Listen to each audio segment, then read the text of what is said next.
ಕಿಶೋರ ಭಾರತದ 7ನೇ ಅಧ್ಯಾಯ ಸರ್ಪ ತಂದಿಟ್ಟ ಕುರೂಪ. ಅದರಲ್ಲಿ ಮೊದಲನೇ ಉಪ ಅಧ್ಯಾಯ ಅರಣ್ಯವಾಸ. ಧರ್ಮಾತ್ಮರಾದ ಪಾಂಡವರು ಅರಣ್ಯಕ್ಕೆ ಹೊರಟಿದ್ದನ್ನು ಕಂಡು ಪುರಜನರು ಬಹಳವಾಗಿ ದುಃಖಿಸಿದರು. ಅವರು ಪಾಂಡವರನ್ನು ಹಿಂಬಾಲಿಸುತ್ತಾ, ಪಾಂಡುಪುತ್ರರೇ, ನಾವು ನಿಮ್ಮೊಡನೆ ಅರಣ್ಯಕ್ಕೆ ಬಂದು ಬಿಡುತ್ತೇವೆ. ನಮಗೆ ಹಸ್ತಿನಾವತಿಯ ಸಹವಾಸವೇ ಬೇಡ. ಸ್ವಬುದ್ಧಿ ಇಲ್ಲದ ಧೃತರಾಷ್ಟ್ರ, ಈ ಧೃತರಾಷ್ಟ್ರ ರಾಜನ ರಾಜ್ಯಕ್ಕಿಂತ ಸ್ವತಂತ್ರವಾದ ಕಾಡಿನಲ್ಲಿ ವಾಸವಾಗಿರುವುದೇ ವಾಸಿ ಎನಿಸುತ್ತದೆ.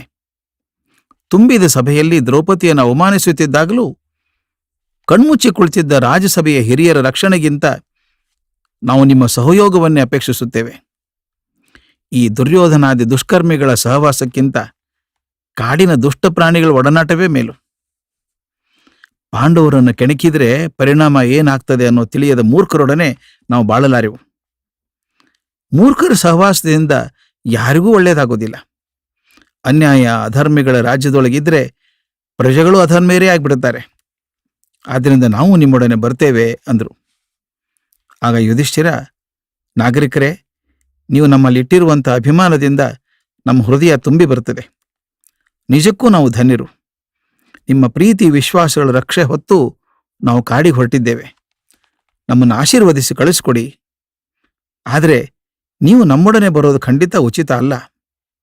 ಹಸ್ತಿನಾವತಿಯಲ್ಲಿ ನಮ್ಮ ತಾತ ಭೀಷ್ಮರಿದ್ದಾರೆ, ಗುರುಗಳಾದ ದ್ರೋಣರಿದ್ದಾರೆ, ವೃದ್ಧರಾಜ ಧೃತರಾಷ್ಟ್ರನಿದ್ದಾನೆ, ಧರ್ಮಿಷ್ಠ ವಿದುರನಿದ್ದಾನೆ, ನಮ್ಮ ತಾಯಿ ಕುಂತಿದೇವಿ, ದೊಡ್ಡಮ್ಮ ಗಾಂಧಾರಿ ಇದ್ದಾರೆ. ಇವರೆಲ್ಲರಿಗೂ ನಿಮ್ಮ ಸಹಕಾರ ಸಹಾನುಭೂತಿಗಳ ಅಗತ್ಯ ತುಂಬ ಇದೆ. ಆದ್ದರಿಂದ ನೀವೆಲ್ಲ ಹಸ್ತಿನಾವತಿಯಲ್ಲೇ ಇದ್ದು ಅವ್ರ ಯೋಗಕ್ಷೇಮಗಳನ್ನು ನೋಡ್ಕೊಳ್ಳಿ. ನೀವು ಅವರನ್ನು ಸರಿಯಾಗಿ ಗಮನಿಸ್ಕೊಳ್ತೀರಿ ಅನ್ನೋ ಭರವಸೆಯಿಂದಾನೇ ನಾವು ನಿಶ್ಚಿಂತೆಯಿಂದ ಅರಣ್ಯಕ್ಕೆ ಹೋಗ್ತಾ ಇದ್ದೇವೆ ಎಂದ. ಪುರಜನರು ಕಂಬನಿಗರಿತ ನಿರ್ವಾಹ ಇಲ್ಲದೆ ಹಸ್ತಿನಾವತಿಗೆ ಹಿಂತಿರುಗಿದರು. ಪುರಜನರನ್ನು ಸಮಾಧಾನಪಡಿಸಿ ಹಿಂದೆ ಕಳಿಸಿದ ಪಾಂಡವರು ತಮ್ಮ ಪ್ರಯಾಣವನ್ನು ಮುಂದುವರೆಸಿದರು. ಸಂಜೆಯ ವೇಳೆಗೆ ಗಂಗಾ ತೀರದಲ್ಲಿದ್ದಂಥ ಪ್ರಮಾಣಕೋಟಿ ಎಂಬ ದೊಡ್ಡ ಆಲದ ಮರದ ಸಮೀಪಕ್ಕೆ ಬಂದರು. ಅಪರಿಮಿತವಾದ ದುಃಖವನ್ನು ಅನುಭವಿಸುತ್ತಿದ್ದಂಥ ಅವರಿಗೆ ಆಹಾರವೇ ಬೇಡಾಯಿತು. ಒಂದೊಂದು ಬೊಗಸೆಯಷ್ಟು ಗಂಗಾ ಜಲ ಮಾತ್ರ ಕುಡಿದು ಆ ರಾತ್ರಿಯನ್ನು ಕಳೆದರು. ಮಾರನೇ ದಿನ ಬೆಳಗ್ಗೆ ಗಂಗಾ ನದಿ ದಡದಿಂದ ಹೊರಟು ಕುರುಕ್ಷೇತ್ರವನ್ನು ತಲುಪಿದರು. ಕುರುಕ್ಷೇತ್ರದಲ್ಲಿ ಸರಸ್ವತಿ, ದೃಷದ್ವತಿ ನದಿಗಳಲ್ಲಿ ಸ್ನಾನ ಮಾಡಿ ಮುಂದೆ ಪಶ್ಚಿಮಾಭಿಮುಖವಾಗಿ ಹೊರಟರು. ಅನೇಕ ಬೆಟ್ಟ ಗುಡ್ಡಗಳನ್ನು, ನದಿಗಳನ್ನು, ಅರಣ್ಯಗಳನ್ನು ಹಾಯ್ದು ಕಾಮ್ಯಕವನದ ಸಮೀಪಕ್ಕೆ ಬಂದರು. ಆಗ ಮಧ್ಯರಾತ್ರಿ ಸಮಯ.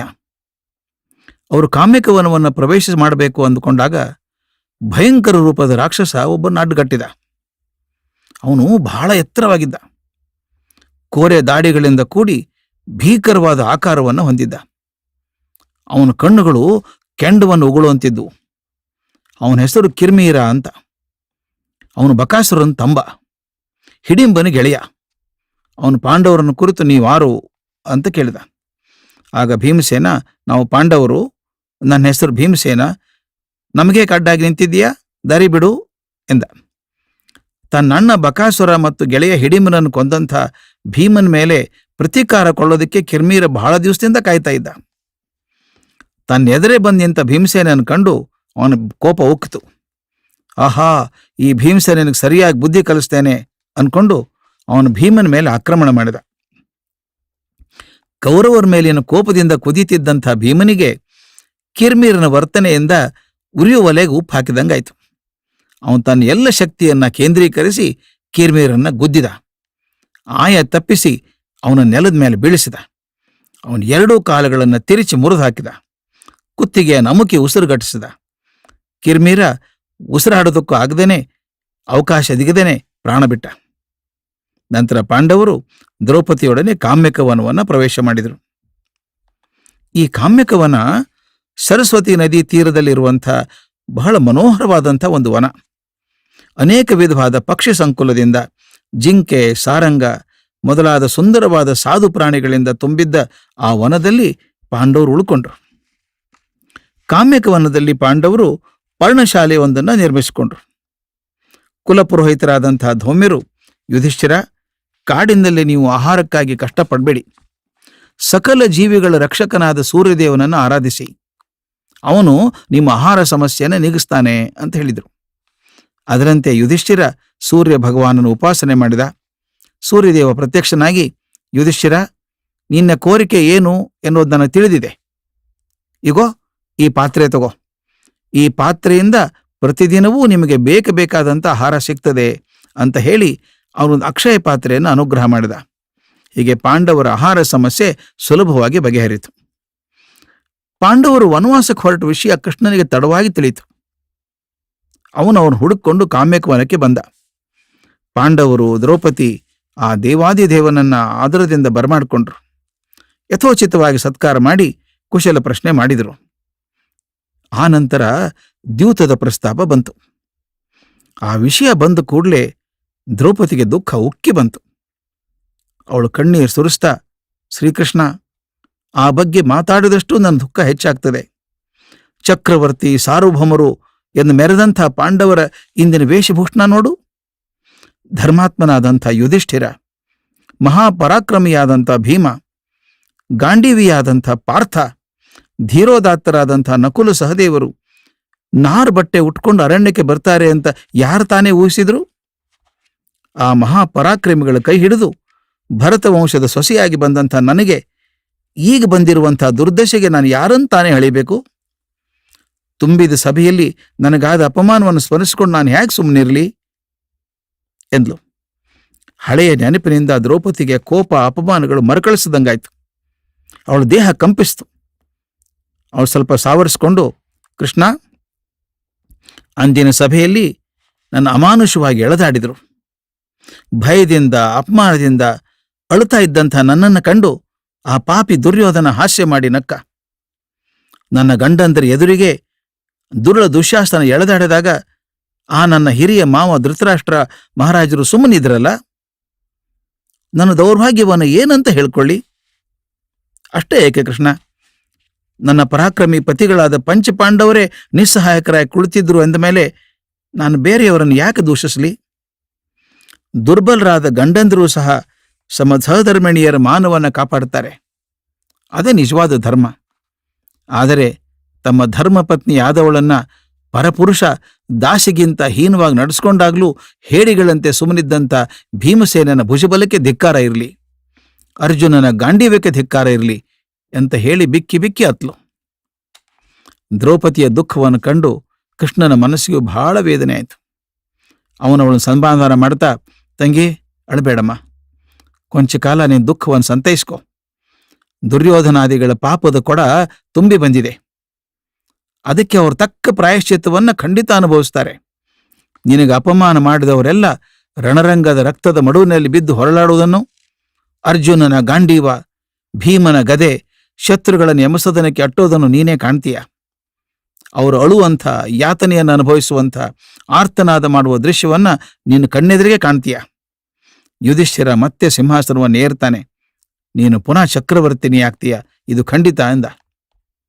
ನಂತರ ಕೃಷ್ಣ ಯುಧಿಷ್ಠಿರನ ಕುರಿತು ಹೇಳಿದ, ದ್ಯೂತದ ಸಮಯದಲ್ಲಿ ನಾನು ದ್ವಾರಕೆಯಲ್ಲಿ ಇರಲಿಲ್ಲಪ್ಪ. ಸೌಭದೇಶಕ್ಕೆ ದಂಡೆತ್ತಿ ಹೋಗಿಬಿಟ್ಟಿದ್ದೆ. ದ್ವಾರಕೆಯಲ್ಲೇ ಇದ್ದಿದ್ರೆ ನಾನು ನಿಮ್ಮನ್ನು ದ್ಯೂತ ಆಡೋದಕ್ಕೆ ಖಂಡಿತ ಬಿಡ್ತಿರ್ಲಿಲ್ಲ. ಸೌಭದೇಶದ ರಾಜನಾದ ಶಾಲ್ವ ಶಿಶುಪಾಲನ ಸಹೋದರ. ರಾಜಸೂಯ ಯಾಗದಲ್ಲಿ ನನಗೆ ಅಪಮಾನ ಮಾಡಿದ ಶಿಶುಪಾಲನ್ನು ನಾನು ಕೊಂದೆನಲ್ವೇ? ಅದರಿಂದ ಕೋಪಗೊಂಡಂಥ ಶಾಲ್ವರಾಜ ನಾನಿಲ್ಲದ ಸಮಯದಲ್ಲಿ ದ್ವಾರಕೆಗೆ ಬಂದು ಗಲಭೆ ಮಾಡಿ ಹೋಗಿದ್ದ. ಅದಕ್ಕಾಗಿ ನಾನು ಸೈನ್ಯವನ್ನು ಕಟ್ಕೊಂಡು ಸೌಭದೇಶಕ್ಕೆ ಹೋಗಬೇಕಾಯಿತು. ಶಾಲ್ವರಾಜನಿಗೂ ನನಗೂ ಘೋರವಾದ ಯುದ್ಧ ನಡೀತು. ನಾನು ಅವನ ಸೈನ್ಯವನ್ನು ಸೋಲಿಸಿ ಶಾಲ್ವನನ್ನು ಸಂಹಾರ ಮಾಡಿದೆ. ಈ ಗದ್ದಲದಲ್ಲಿ ಇದ್ದುದರಿಂದ ನಾನು ಹಸ್ತಿನಾವತಿಗೆ ಬರೋದಕ್ಕಾಗಲಿಲ್ಲ ಅಂತ ಹೇಳಿದ. ಶ್ರೀಕೃಷ್ಣ ಅವರೊಡನೆ ಇನ್ನೂ ಕೆಲವು ದಿನ ಇದ್ದು ಸಮಾಧಾನದ ಮಾತುಗಳನ್ನಾಡಿ ದ್ವಾರಕೆಗೆ ಹಿಂತಿರುಗಿದ. ಅರಣ್ಯದಲ್ಲಿದ್ದರೂ ಪಾಂಡವರು ನಿಷ್ಕ್ರಿಯರಾಗಿರಲಿಲ್ಲ. ಪ್ರಾತಃ ಕಾಲದಲ್ಲಿ ಬೇಗ ಎದ್ದು ಸೂರ್ಯ ಭಗವಾನನಿಗೆ ನಮಸ್ಕಾರ ಮಾಡಿ ಪುಣ್ಯತಮವಾದ ಸರಸ್ವತಿ ನದಿಯಲ್ಲಿ ಸ್ನಾನ ಮಾಡುತ್ತಿದ್ರು. ನಂತರ ಶಸ್ತ್ರಾಸ್ತ್ರಗಳನ್ನು ಧರಿಸಿ ಕಾಡಿನ ವಿವಿಧ ಭಾಗಗಳಲ್ಲಿ ಸಂಚಾರ ಮಾಡಿ ಅಲ್ಲಿನ ಆಶ್ರಮವಾಸಿಗಳಿಗೆ ತೊಂದರೆ ಕೊಡುತ್ತಿದ್ದಂಥ ಕ್ರೂರ ಮೃಗಗಳ ಬೇಟೆ ಆಡ್ತಿದ್ರು. ಸಂಜೆಯ ವೇಳೆಗೆ ಸಮೀಪದ ಆಶ್ರಮಗಳಿಗೆ ಭೇಟಿ ಕೊಟ್ಟು ಅಲ್ಲಿಯ ಪುರಾಣ ಪ್ರವಚನಗಳಲ್ಲಿ ಭಾಗವಹಿಸ್ತಾ ಇದ್ರು. ಆಗಾಗ ತಮ್ಮಲ್ಲಿಗೆ ಬರುತ್ತಿದ್ದಂಥ ಸಾಧು ಸಂತರನ್ನ ಸತ್ಕರಿಸಿ ಅವರು ಉಪದೇಶಾಮೃತವನ್ನು ಸವಿತಾ ಇದ್ರು. ಹೀಗೆ ಅವರ ದಿನಚರಿ ಸಾಗ್ತಾ ಇತ್ತು. ಪಾಂಡವರು ದ್ಯೂತದಲ್ಲಿ ಸೋತು ವನವಾಸವನ್ನು ಅನುಭವಿಸ್ತಿರುವಂತಹ ಸುದ್ದಿ ಜನಜನಿತಾಯಿತು. ದೇಶ ವಿದೇಶಗಳಲ್ಲಿ ಆ ವಾರ್ತೆ ಹರಡಿತು. ಪಾಂಡವರ ಶ್ರೇಯೋಭಿಲಾಷಿಗಳಾದಂಥ ಅನೇಕ ರಾಜ ಮಹಾರಾಜರು, ಬಂಧು ಮಿತ್ರರು ಅರಣ್ಯಕ್ಕೆ ಬಂದರು. ಕಪಟದಿಂದ ಪಾಂಡವರ ರಾಜ್ಯವನ್ನು ಅಪಹರಿಸಿದ ದುರ್ಯೋಧನನನ್ನ, ಅವನು ಹೇಳಿದ್ದಕ್ಕೆಲ್ಲ ತಾಳ ಹಾಕ್ತಾ ಪಾಂಡವರಿಗೆ ಅನ್ಯಾಯ ಮಾಡಿದ ಧೃತರಾಷ್ಟ್ರನನ್ನ ನಿಂದಿಸಿದರು. ದೃಪದ, ದೃಷ್ಟದ್ಯುಮ್ನ, ದುಷ್ಟಕೇತು ಮೊದಲಾದವರು, ಯುಧಿಷ್ಠಿರ, ನಿನಗೇನು ಸಹಾಯ ಬೇಕು ಕೇಳು, ನಾವು ಖಂಡಿತ ಕೊಡ್ತೇವೆ.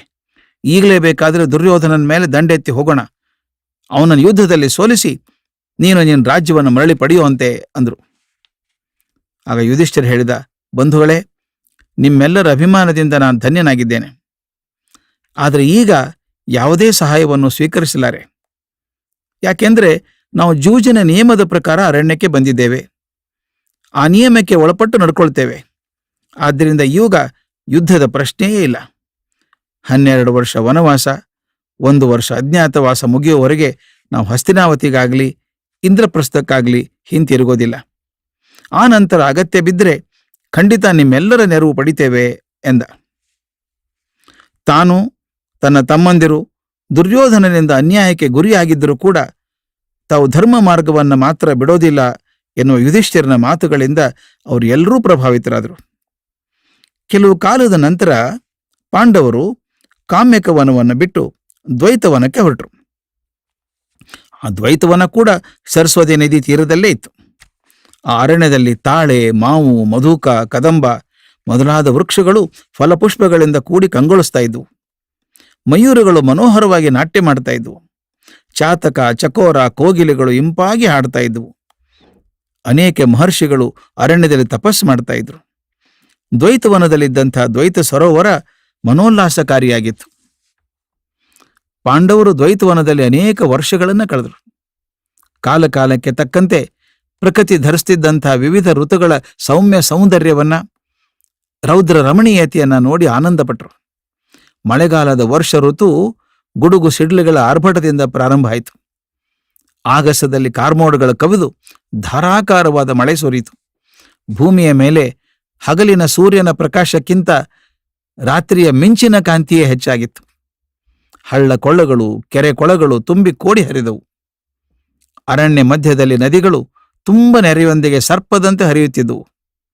ಮಳೆಯ ಭೋರ್ಗರೆತದ ಮಧ್ಯೆ ಕಾಡು ಹಂದಿ, ಜಿಂಕೆ, ಪಕ್ಷಿ ಸಂಕುಲಗಳು ಧ್ವನಿ ಮಾಡಿ ಪ್ರಕೃತಿಯ ಹರ್ಷವನ್ನ ಪ್ರತಿನಿಧಿಸುತ್ತಿದ್ವು. ಜಾತಕ ಪಕ್ಷಿಗಳು, ಕೋಗಿಲೆಗಳು, ನವಿಲುಗಳು, ಕಪ್ಪೆಗಳು ಮಹದಾನಂದದಿಂದ ನಲಿದಾಡಿದವು. ಬೇಸಿಗೆಯ ಬೇಗೆಯಲ್ಲಿ ಬಡಕಲಾಗಿದ್ದ ವೃಕ್ಷಗಳು ನೀರುಂಡು ತಣಿದವು. ಶರದೃತುವಿನಲ್ಲಿ ಹಂಸ ಮತ್ತು ಕ್ರೌಂಚ ಪಕ್ಷಿಗಳ ಆನಂದದ ಲಾಸ್ಯವೇ ಲಾಸ್ಯ.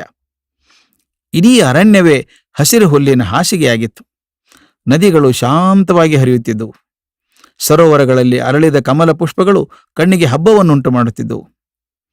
ಹಗಲು ಹೊತ್ತಿನಲ್ಲಿ ಒಂದು ಚುಕ್ಕೆಯೂ ಇಲ್ಲದ ತಿಳಿ ನೀಲಿ ಆಗಸ, ರಾತ್ರಿ ಜಾಜ್ವಲ್ಯಮಾನವಾದ ಲಕ್ಷಾಂತರ ನಕ್ಷತ್ರಗಳಿಂದ ಅಲಂಕೃತವಾದ ಆಗಸ, ಅದಕ್ಕೆ ಮುಕುಟವಿಟ್ಟಂತೆ ಹಾಲಿನ ಬೆಳದಿಂಗಳನ್ನು ಸೂಸುವ ಚಂದಿರ. ಪುಣ್ಯ ನದಿ ಸರಸ್ವತಿಯ ತೀರದಲ್ಲಿದ್ದ ಪಾಂಡವರು ಪ್ರಕೃತಿಯ ವೈವಿಧ್ಯ ಸೊಮಗನ್ನ ಅನುಭವಿಸಿ ಆನಂದಿಸಿದರು. ಸ್ವಚ್ಛ ಜಲದ ನದಿಯಲ್ಲಿ ಅನೇಕ ಪುಣ್ಯತೀರ್ಥಗಳಿದ್ದವು. ಆ ತೀರ್ಥಗಳ ತೀರದಲ್ಲಿ ತಪೋನಿರತರಾಗಿದ್ದ ಋಷಿಮನೆಗಳೊಡನೆ ಪಾಂಡವರು ಕಾಲ ಕಳೆದರು. ಒಂದು ದಿನ ಪಾಂಡವರು ದ್ವೈತವನದಲ್ಲಿ ಕುಳಿತು ಮಾತುಕತೆ ಆಡ್ತಿದ್ರು. ಎಂದಿನಂತೆ ದುರ್ಯೋಧನಾದಿಗಳ ದುಷ್ಕೃತ್ಯದ ಪ್ರಸ್ತಾಪ ಬಂತು. ಆಗ ದ್ರೌಪದಿಗೆ ಹಳೆ ನೆನಪು ಬಂದು ಕಣ್ಣಲ್ಲಿ ನೀರು ಒಸರಿತು. ಅವಳು ಯುಧಿಷ್ಠಿರನನ್ನು ಕುರಿತು, ಮಹಾರಾಜ, ಚಕ್ರವರ್ತಿಯಾಗಿ 100 ಸಾಮಂತ ರಾಜರಿಗೆ ಆಶ್ರಯ ನೀಡಿ ರವರತ್ನ ಖಚಿತವಾದಂಥ ಸಿಂಹಾಸನವನ್ನು ಅಲಂಕರಿಸ್ತಿದ್ದಂಥ ನೀನು ಈಗ ಅರಣ್ಯದಲ್ಲಿ ಸಿಕ್ಕದೆಡೆಗೆ ಮಲಗಬೇಕಾಗಿ ಬಂದಿದೆಯಲ್ಲ, ಇದನ್ನು ಮನಸ್ಸಿಗೆ ಬೇಜಾರಾಗುವುದಿಲ್ವೇ? ಅತುಲ ಭುಜಬಲ ಪರಾಕ್ರಮಿಯಾದಂಥ ಭೀಮಸೇನ ದೀನನಂತೆ ಇರೋದು ನಿನಗೆ ದುಃಖ ಉಂಟು ಮಾಡೋದಿಲ್ವೇ? ಇಡೀ ಪ್ರಪಂಚವನ್ನೇ ಜಯಿಸಬಲ್ಲಂಥ ಗಾಂಡೀವಿ ಇದ್ದು ನಾವು ಸುಮ್ಮನಿದ್ದೇವೇಕೆ? ವೀರರಾದ ನಕುಲ ಸಹದೇವರು ಕಷ್ಟ ಅನುಭವಿಸುತ್ತಿರೋದಕ್ಕೆ ಕಾರಣ ಆದರೂ ಏನು? ಮಹಾರಾಜ, ಇದೆಲ್ಲಕ್ಕೂ ನಿನ್ನ ಅತಿಯಾದ ಧಾರ್ಮಿಕತೆಯ ಕಾರಣ ಅಂತ ನನಗನ್ನಿಸ್ತದೆ. ನೀನು ಯಾವಾಗಲೂ ಕ್ಷಮೆ, ಸಹನೆ, ಔದಾರ್ಯ ಈ ಮಾತುಗಳನ್ನೇ ಆಡುತ್ತಿರ್ತೀಯ. ಆದರೆ ನಿನಗೆ ಅಪಾರವಾದ ಅನ್ಯಾಯ ಮಾಡುತ್ತಿರುವಂಥ ಶತ್ರುಗಳ ವಿಷಯದಲ್ಲಿ ಕ್ಷಮೆಯನ್ನು ಏಕೆ ತೋರಬೇಕೋ ನನಗಂತೂ ಅರ್ಥ ಆಗೋದಿಲ್ಲ ಅಂದ್ರು. ಮನುಷ್ಯ ಯಾವಾಗಲೂ ಕ್ಷಮಾವಂತನಾಗಿದ್ದರೆ ಅವನಿಗೆ ಬೆಲೆನೇ ಇರೋದಿಲ್ಲ. ಅಂಥ ಮನುಷ್ಯನು ಅನೇಕ ಕಷ್ಟಗಳಿಗೆ ಸಿಲ್ಕೊಳ್ತಾನೆ. ಅವನ ಶತ್ರುಗಳ ವಿಷಯವಿರಲಿ, ಅವನ ಮನೆಯವರು, ಮಿತ್ರರು, ಕೊನೆಗೆ ಸೇವಕರು ಸಹ ಅವನನ್ನು ತಿರಸ್ಕಾರದಿಂದ ಕಾಣ್ತಾರೆ. ನೀನು ಕ್ಷಮಾಗುಣವನ್ನೇ ಬಿಟ್ಟು ಬಿಡು ಎಂದು ನಾನು ಹೇಳ್ತಾ ಇಲ್ಲ. ಯಾರದ್ದೇ ಆಗಲಿ ಮೊದಲನೇ ತಪ್ಪನ್ನ ಕೊಂಚ ಉದಾರತೆಯಿಂದ ಕಾಣಬೇಕಾದದ್ದು ಧರ್ಮ, ಸರಿ. ಆದರೆ ದುರ್ಯೋಧನ ನಿಮಗೆ ಮಾಡಿದ ಅನ್ಯಾಯಗಳು ಒಂದೇ ಎರಡೇ. ಭೀಮನಿಗೆ ವಿಷವನ್ನು ಉಣಿಸಿ ನದಿಗೆ ತಳ್ಳಿದ. ನಿಮ್ಮೆಲ್ಲರನ್ನೂ ಅರಗಿನ ಮನೆಯಲ್ಲಿಟ್ಟು ಸುಡಲಿಕ್ಕೆ ಪ್ರಯತ್ನ ಮಾಡಿದ. ಶಕುನಿಯ ಮೂಲಕ ನಿಮ್ಮ ರಾಜ್ಯವನ್ನು ಅಪಹರಿಸಿ ನಿಮ್ಮೆಲ್ಲರನ್ನೂ ತನ್ನ ಸೇವಕನನ್ನಾಗಿ ಮಾಡಿಕೊಂಡ. ನಿಮ್ಮ ಧರ್ಮ ಪತ್ನಿಯಾದ ನನ್ನನ್ನ ತುಂಬಿದ ಸಭೆಯಲ್ಲಿ ಅಪಮಾನ ಮಾಡಿದ. ಈಗ ಮತ್ತೊಮ್ಮೆ ಮೋಸದ ಪಗಡೆ ಆಟದಲ್ಲಿ ಗೆದ್ದು ನಮ್ಮನ್ನೆಲ್ಲರನ್ನೂ ಕಾಡಿಗಟ್ಟಿದ್ದಾನೆ. ಇಷ್ಟೆಲ್ಲ ತಪ್ಪುಗಳು ನಾವೇ ಕ್ಷಮಿಸಬೇಕು? ಕ್ಷತ್ರಿಯರ ಪ್ರಮುಖ ಲಕ್ಷಣ ಅಂದರೆ ಪರಾಕ್ರಮ ಅಂತ ನಾನು ಕೇಳಿದ್ದೇನೆ. ಆ ಕ್ಷಾತ್ರ ಧರ್ಮವನ್ನು ತೋರಿಸಬೇಕಾದದ್ದು ಇಂಥ ಸಮಯದಲ್ಲಿ ಅಲ್ವೇ ಅಂತ ಕೇಳಿದ್ಲು. ಭೀಮಸೇನ ಕೂಡ ದ್ರೌಪದಿಯನ್ನು ಬೆಂಬಲಿಸ್ತಾ, ಅಣ್ಣ, ನಮ್ಮನ್ನು ಸಂಕಟಕ್ಕೀಡು ಮಾಡಿರುವಂಥ ಶತ್ರುಗಳನ್ನು ಕೊಲ್ಲುವುದರಿಂದ ಮಾತ್ರ ನನಗೆ ಸಮಾಧಾನ ಸಿಗ್ತದೆ. ದುರ್ಯೋಧನಾದಿಗಳು ನಮ್ಮ ವಿಷಯದಲ್ಲಿ ಮಾಡಿರುವಂಥ ಮಹಾ ಅಪರಾಧಗಳನ್ನು ಒಂದೊಂದು ನೆನೆಸ್ಕೊಂಡ್ರೆ ನನ್ನ ಮೈ ಬೆಂಕಿ ಆಗ್ತದೆ. ಈ ದಾರುಣ ವೇದನೆಯಿಂದ ನನಗೆ ಹಗಲಾಗಲಿ ರಾತ್ರಿಯಾಗಲಿ ನಿದ್ರೆಯೇ ಬರೋದಿಲ್ಲ. ಅರ್ಜುನ ಕೂಡ ಇದೇ ಸಂಕಟದಿಂದ ಪರಿತಪಿಸ್ತಾ ಇದ್ದಾನೆ. ಆದರೆ ನಿನ್ನ ಆಜ್ಞೆಯನ್ನು ಮೀರಲಾರದೆ ಗುಹೆಯಲ್ಲಿ ಬಂಧಿಸಿಟ್ಟ ಸಿಂಹದಂತೆ ಇದ್ದಾನೆ. ನಕುಲ ಸಹದೇವರು ಕೂಡ ನಿನಗೆ ದುಃಖ ಉಂಟು ಮಾಡಲಾರದೆ ಮೌನದಿಂದಿದ್ದಾರೆ. ಅಣ್ಣ, ನೀನು ಮಹಾಧರ್ಮಿಷ್ಠ, ಸತ್ಯವಂತ, ಕನಸಿನಲ್ಲೂ ಇನ್ನೊಬ್ಬರಿಗೆ ಕೆಡಕನ್ನು ಉಂಟು ಮಾಡಲಾರೆ. ಇವೆಲ್ಲ ತುಂಬ ಒಳ್ಳೆಯ ಗುಣಗಳೇ ಸರಿ. ಆದರೆ ಮೋಸ ವಂಚನೆಗಳನ್ನು ತಡೆಯೋದು ಕೂಡ ಧರ್ಮಿಷ್ಠರ ಕರ್ತವ್ಯ ಅಲ್ವೇ? ನಿನಗೂ ನಿನ್ನ ಸಹೋದರರಿಗೂ ಆಗಿರುವ ಅನ್ಯಾಯವನ್ನು ಸರಿಪಡಿಸಬೇಡವೆ? ಧರ್ಮ, ನ್ಯಾಯ, ನಿಷ್ಠೆ ಇವೆಲ್ಲ ಯಾರಿಗೆ ಅರ್ಥವಾಗುತ್ತದೋ, ಯಾರು ಆ ರೀತಿ ವ್ಯವಹಾರ ಮಾಡ್ತಾರೋ ಅಂಥವ್ರ ಮುಂದೆ ನಾವು ಧರ್ಮದಿಂದಲೇ ಇರೋಣ. ಆದರೆ ದುರ್ಯೋಧನನಂತಹ ದುಷ್ಟ, ಶಕುನಿಯಂಥ ಕುತಂತ್ರಿ, ಕರ್ಣನಂತಹ ನೀಚ, ದುಶ್ಯಾಸನಂತಹ ದುರುಳರಿಗೆ ನಾವೇಕೆ ಔದಾರ್ಯ ತೋರಿಸಬೇಕು? ಮಹಾರಾಜ, ಈಗಲೂ ತಡವಾಗಿಲ್ಲ. ಕೌರವರು ನಮ್ಮನ್ನು ದ್ಯೂತದಲ್ಲಿ ಮೋಸದಿಂದ ಸೋಲಿಸಿದ್ದಾರೆ. ಇಡೀ ಹಸ್ತಿನಾವತಿ ಜನಕ್ಕೆ ಇದು ಗೊತ್ತು. ಆದ್ದರಿಂದ ನಾವು ಯಾವುದೇ ಅಳುಕಿಲ್ಲದೆ ಅವರೊಡನೆ ಯುದ್ಧ ಮಾಡೋಣ. ಆ ಪಾಪಿಗಳನ್ನೆಲ್ಲ ಕತ್ತರಿಸಿ ಹಾಕೋಣ, ಧರ್ಮದಿಂದ ರಾಜ್ಯ ಆಳೋಣ ಅಂದ. ಭೀಮ ಮತ್ತು ದ್ರೌಪದಿಯರು ಆಡಿದ ಮಾತುಗಳನ್ನು ಯುಧಿಷ್ಠಿರ ಗಮನ ಇಟ್ಟು ಕೇಳಿದ. ಆನಂತರ ನಿಧಾನವಾಗಿ ಈ ರೀತಿ ಹೇಳಿದ. ದ್ರೌಪದಿ, ಭೀಮಸೇನ, ನಿಮ್ಮ ಭಾವನೆಗಳು, ತಳಮಳ, ಸಂಕಟ ಇವೆಲ್ಲ ನನಗೆ ಅರ್ಥ ಆಗ್ತದೆ. ನೀವು ಕೇವಲ ನಿಮ್ಮ ಸ್ವಾರ್ಥಕ್ಕಾಗಿ ಮಾತುಗಳನ್ನು ಆಡ್ತಾ ಇಲ್ಲ. ಚಕ್ರವರ್ತಿಯಾದ ನನಗೆ ಬಂದಿರುವ ಕಷ್ಟಗಳಿಂದ ನೀವು ದುಃಖಿತರಾಗಿದ್ದೀರಿ ಎಂಬುದನ್ನು ನನಗೆ ಗೊತ್ತಿದೆ. ಕೈ ಹಿಡಿದವಳ ಹಾಗೂ ಒಡಹುಟ್ಟಿದವರ ಈ ವಿಶ್ವಾಸದಿಂದಲೇ ನಾನು ಕಾಡಿನಲ್ಲಿ ಕೂಡ ಸಂತೋಷವಾಗಿಯೇ ಇದ್ದೇನೆ. ಕೌರವರು ನಮ್ಮನ್ನು ದ್ಯೂತದಲ್ಲಿ ಮೋಸದಿಂದ ಸೋಲಿಸಿದರು, ನಿಜ. ಆದರೆ ಅವರು ನಮ್ಮನ್ನು ದ್ಯೂತಕ್ಕೆ ಕರೆದಾಗಲೇ ನಾನು ಆಹ್ವಾನವನ್ನು ತಿರಸ್ಕಾರ ಮಾಡಿದರೆ ಆ ಮಾತು ಬೇರೆ. ನಾನು ಹಾಗೆ ಮಾಡಲಿಲ್ವಲ್ಲ. ಅವರ ಆಹ್ವಾನವನ್ನು ಅಂಗೀಕರಿಸಿ ಅವರೊಡನೆ ಆಟ ಆಡಿದೆ. ಆಟದಲ್ಲಿ ಸೋತು ಹೋದ ನಂತರ ಈಗ ಅವರು ಮಾಡಿದ್ದು ಅಧರ್ಮ ಅನ್ನೋ ವಾದ ಸರಿಯಲ್ಲ. ಹೋಗ್ಲಿ, ಮೊದಲನೇ ಸಲ ನಮಗೆ ಸರಿಯಾಗಿ ತಿಳಿದಿರಲಿಲ್ಲ ಎಂದುಕೊಳ್ಳೋಣ. ಆದರೆ ಎರಡನೇ ಬಾರಿ ಆಹ್ವಾನ ಮಾಡಿದಾಗಲೂ ನಾನು ಅದನ್ನು ತಿರಸ್ಕಾರ ಮಾಡಬಹುದಾಗಿತ್ತಲ್ಲ, ಅಥವಾ ನಿಮ್ಮಲ್ಲೇ ಯಾರಾದರೂ ಬೇಡ ಅಂತ ತಡಿಬಹುದಾಗಿತ್ತಲ್ಲ. ದುರ್ಯೋಧನನ ಪರವಾಗಿ ಶಕುನಿ ಆಡುವ ಹಾಗಿಲ್ಲ, ದುರ್ಯೋಧನನ್ನೇ ಆಡಬೇಕು ಎಂದು ಹೇಳಿ ಪಂದ್ಯವನ್ನು ಬಹಿಷ್ಕಾರ ಮಾಡಬಹುದಿತ್ತಲ್ಲ. ಶಕುನಿ ಮೋಸದ ಆಟ ಆಡ್ತಿದ್ದಾನೆ ಅಂತ ಪ್ರತಿಭಟಿಸಿ ನಾನು ಆಟದ ಮಧ್ಯದಲ್ಲಿ ಎದ್ದು ಬಿಡಬಹುದಿತ್ತಲ್ಲ. ಆದರೆ ನಾವು ಹಾಗೆ ಮಾಡಲಾಗಲಿಲ್ಲ. ಕೌರವರು ಹೇಳಿದ ಷರತ್ತಿಗೆಲ್ಲ ಒಪ್ಪಿಕೊಂಡೆ. ಯಾಕೆಂದ್ರೆ ನಾವು ದ್ಯೂತದಲ್ಲಿ ಭಾಗವಹಿಸಬೇಕು ಎನ್ನುವುದು ಧೃತರಾಷ್ಟ್ರ ಮಹಾರಾಜನ ಆಸೆಯಾಗಿತ್ತು. ಅದನ್ನು ನಾನು ಆಜ್ಞೆ ಅಂತ ಭಾವಿಸಿ ಅವರು ಹಾಕಿದ ಷರತ್ತಿಗೆಲ್ಲ ಒಪ್ಪಿ ಆಡಿದೆ. ಆಟದಲ್ಲಿ ಸೋತೆ. ಆದ್ದರಿಂದ ನಾನೀಗ ಆಡಿದ ಮಾತನ್ನು ಉಳಿಸ್ಕೊಳ್ಬೇಕು. ಅದೇ ನಿಜವಾದ ಧರ್ಮ. ಭೀಮಸೇನ, ನಾನು ಮೊದಲೇ ಹೇಳಿದ ಹಾಗೆ ಧರ್ಮದ ವ್ಯಾಖ್ಯೆ ಮಾಡುವುದು ಬಹಳ ಕಷ್ಟ. ಆದರೆ ತಪ್ಪು ದಾರಿಯಲ್ಲಿ ನಡೆಯದಿರೋದು, ಆಡಿದ ಮಾತನ್ನು ಉಳಿಸ್ಕೊಳ್ಳೋದು, ಸತ್ಯ ನ್ಯಾಯ ರುಜು ಮಾರ್ಗದಲ್ಲಿ ನಡೆಯೋದು, ಇವೆಲ್ಲ ಧರ್ಮದ ವಿವಿಧ ಸ್ವರೂಪಗಳು. ನಮಗಾದ ಅನ್ಯಾಯಕ್ಕೆ ಪ್ರತೀಕಾರವಾಗಿ ನಾವು ಅನ್ಯಾಯ ಮಾಡಿಬಿಟ್ರೆ ಅದು ಧರ್ಮ ಎನಿಸ್ಕೊಳ್ಳಾರದು. ದುರ್ಯೋಧನ ನಮ್ಮನ್ನು ದ್ಯೂತದಲ್ಲಿ ಮೋಸದಿಂದ ಸೋಲಿಸಿದ್ರೆ ಅದು ಅಧರ್ಮ ನಿಜ. ಆದರೆ ನಾವೀಗ ಷರತ್ತಿಗೆ ವಿರುದ್ಧವಾಗಿ ವರ್ತಿಸಿದರೆ ಅದು ಖಂಡಿತ ಧರ್ಮ ಆಗೋದಿಲ್ಲ, ಅಧರ್ಮ ಅಂದೇ ಪರಿಗಣಿಸಲ್ಪಡುತ್ತದೆ. ಆದ್ದರಿಂದ ನಾವು ಯುದ್ಧವನ್ನು ಮಾಡೋಣ, ಅವರನ್ನು ಸೋಲಿಸೋಣ, ಇದೆಲ್ಲ ಸಲ್ಲದ ಮಾತು. ಇಷ್ಟೆಲ್ಲ ಧರ್ಮ ತಿಳಿದವನು ದ್ಯೂತಕ್ಕೇಕೆ ಒಪ್ಪಿದೆ ಎಂದು ನೀವು ನನ್ನನ್ನು ಕೇಳಬಹುದಲ್ಲ. ಅದು ಗಮನಿಸಬೇಕಾದ ಅಂಶವೇ. ಹಾಗೆ ಒಂದು ವೇಳೆ ನಾನು ದ್ಯೂತಕ್ಕೆ ಒಪ್ಪಿರಲಿಲ್ಲ ಅನ್ನೋಣ, ಆಗ ದುರ್ಯೋಧನ ಸುಮ್ಮನೆ ಇರ್ತಿದ್ನೆ? ಖಂಡಿತ ಇಲ್ಲ. ಇನ್ನೇನಾದರೂ ಕುತಂತ್ರ ಮಾಡ್ತಾ ಇದ್ದ. ಅವನಿಗೆ ಶಕುನಿ, ಕರ್ಣ, ದುಶ್ಯಾಸನರಂತಹ ದುರುಳರ ಬೆಂಬಲ ಇತ್ತು. ಭುಜಬಲ ಪರಾಕ್ರಮದಿಂದ ದುರ್ಯೋಧನ ನಮ್ಮನ್ನು ಎದುರಿಸೋದಕ್ಕೆ ಹೆದರ್ತಾನೆ. ಅದಕ್ಕಾಗಿ ಅವನು ಯಾವಾಗಲೂ ವಂಚನೆಯ ಹಾದಿಯನ್ನೇ ಹಿಡಿತಾನೆ. ನಿನಗೆ ವಿಷ ತಿನ್ನಿಸಿದ್ದು, ನಮ್ಮನ್ನು ಅರಗಿನ ಮನೆಯಲ್ಲಿ ಇಟ್ಟದ್ದು ಅವನ ಮೋಸ ಬುದ್ಧಿಯನ್ನು ತೋರಿಸ್ತವೆ. ನಮ್ಮನ್ನು ಅರಣ್ಯಕ್ಕೆ ಅಟ್ಟೋದಕ್ಕೆ ದ್ಯೂತ ಒಂದು ನೆಪ ಮಾತ್ರ. ಅದಿಲ್ಲದಿದ್ದರೆ ಬೇರಾವುದಾದ್ರೂ ಮಾರ್ಗವನ್ನು ಹುಡುಕ್ತಾ ಇದ್ದ. ಇಂದ್ರಪ್ರಸ್ಥದ ವೈಭವ, ನಮ್ಮ ಅನ್ಯೋನ್ಯತೆ, ರಾಜಸೂಯಾಗದ ಸಫಲತೆ, ಹೇಮಂತ ರಾಜರಿಂದ ನಮಗೆ ದೊರಕುತ್ತಿದ್ದಂಥ ಸನ್ಮಾನ, ಇವು ಅವನು ಕಣ್ಣು ಕುಗ್ತಾ ಇದ್ವು. ಪ್ರಾಯಶಃ ಆ ಹೊಟ್ಟೆ ಉರಿಯೇ ಈ ದ್ಯೂತಕ್ಕೆ ಕಾರಣ ಆಯಿತು. ಇನ್ನು ದ್ರೌಪದಿಗಾದ ಅಪಮಾನದ ವಿಷಯ, ಅದನ್ನು ನೆನೆಸಿಕೊಂಡ್ರೆ ಈಗಲೂ ನನ್ನ ಹೃದಯ ಬೆಂದು ಹೋಗ್ತದೆ, ರೋಷ ಉಕ್ತದೆ, ನನ್ನ ಬಗ್ಗೆನೇ ಅಸಹ್ಯ ಹುಟ್ಟುತ್ತದೆ. ಆದರೆ ಅಷ್ಟಾದರೆ ಸಾಕೆ? ವಿಷಯ ಅಲ್ಲಿಗೆ ಮುಗಿತದೆಯಾ? ಖಂಡಿತ ಇಲ್ಲ. ಆ ಸಮಸ್ಯೆಗೆ ಇನ್ನೂ ಒಂದು ಮುಖ ಇದೆ. ದುಶ್ಯಾಸನನು ದ್ರೌಪದಿ ಸೀರೆ ಎಳಿತಿರಬೇಕಾದ್ರೆ ಆಸ್ಥಾನದಲ್ಲಿ ವಿದುರ ಮತ್ತು ವಿಕರ್ಣರನ್ನು ಬಿಟ್ಟು ಯಾರಾದರೂ ಚಕಾರ ಎತ್ತಿದ್ರ? ಕೌರವ, ನೀ ಮಾಡ್ತಿರೋ ತಪ್ಪು ಅಂತ ಆಕ್ಷೇಪ ಮಾಡಿದ್ರ? ಯಾರೂ ಮಾತಾಡಲಿಲ್ಲ. ಭೀಷ್ಮಾಚಾರ್ಯ, ದ್ರೋಣಾಚಾರ್ಯ, ಕೃಪಾಚಾರ್ಯ ಮೊದಲಾದ ಹಿರಿಯರು ಸಹಿತ ಸುಮ್ಮನಿದ್ರಲ್ಲ.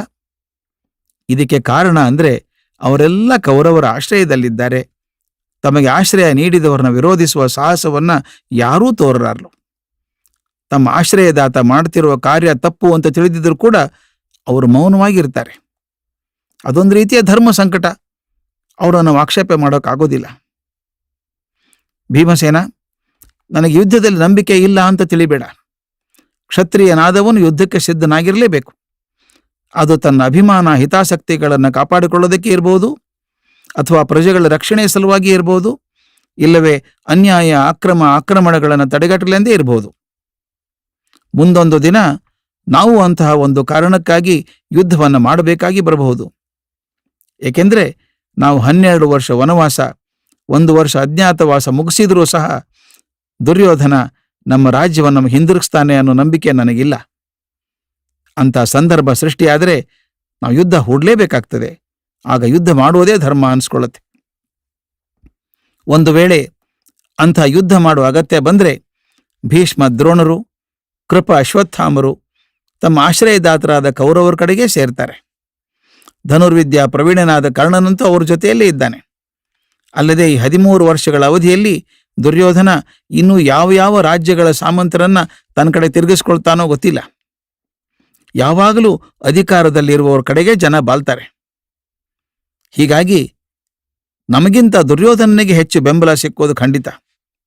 ಹೀಗೆ ಗುರು ಹಿರಿಯರು, ಹೆಚ್ಚು ಸಂಖ್ಯೆಯ ಸಾಮಂತರಾಜರು ಅವರೊಡನೆ ಇರುವಾಗ ನಮ್ಮ ಶಕ್ತಿಯನ್ನು ಹೆಚ್ಚಿಸಿಕೊಳ್ಳೋದು ಹೇಗೆ ಎಂಬ ಚಿಂತೆಯಲ್ಲಿ ನನಗೂ ನಿದ್ದೆನೇ ಬರ್ತಾ ಇಲ್ಲ ಭೀಮಸೇನ ಎಂದು ಹೇಳಿ ನಿಟ್ಟುಸಿರುಬಿಟ್ಟ. ಭೀಮನು ಅಣ್ಣನ ಮಾತನ್ನು ಕೇಳಿ ಚಿಂತಾಕ್ರಾಂತನಾದ.